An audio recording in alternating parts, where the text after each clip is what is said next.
Hello everyone. So again, that's my line.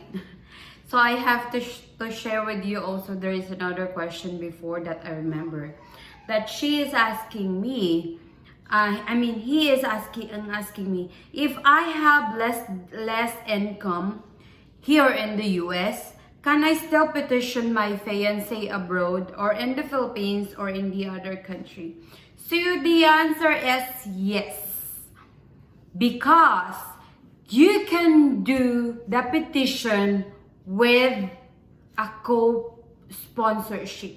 So meaning, you can ask your dad, you can ask your mom, you can ask your co-worker, you can ask your manager that if they can help you petition your fiancé here abroad, they must fill out the form, especially the form I-134, that it's affidavit of support, that you will send it to the USCIS.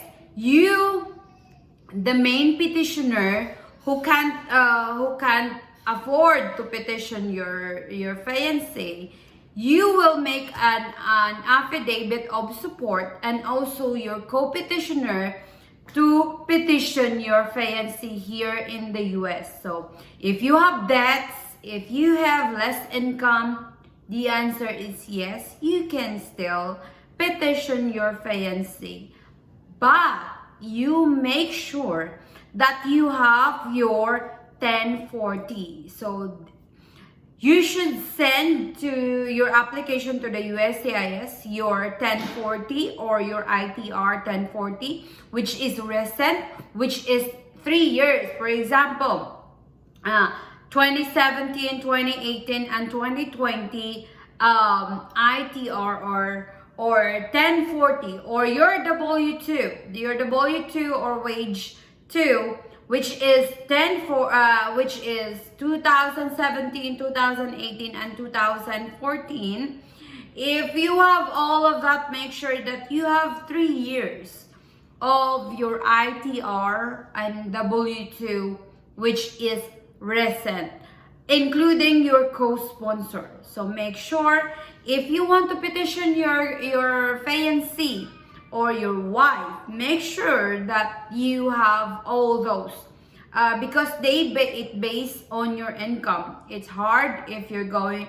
I'm sure they will not approve your petition to your fiancé if you have less income and you don't have co-sponsor. So you really need, if they will approve, the NVC will approve you that you can bring your fiancé, but still in the US during the interview, they're going to ask you your recent and your last 3 years of your income tax return, or your ITR or wages 2 or wage 2.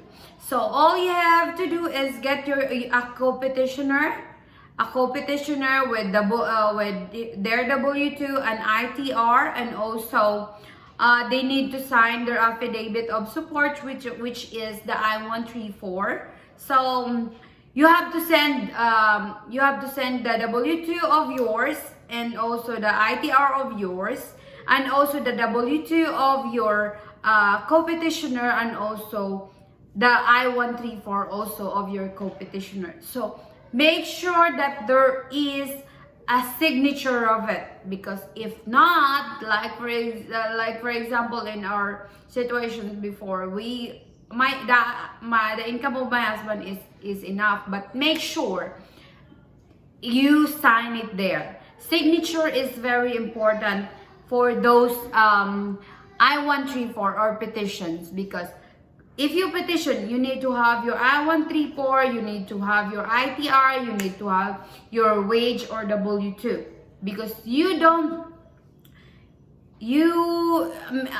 just it's just a waste of your time, it's just waste of your effort if you petition and then it will just be disapproved.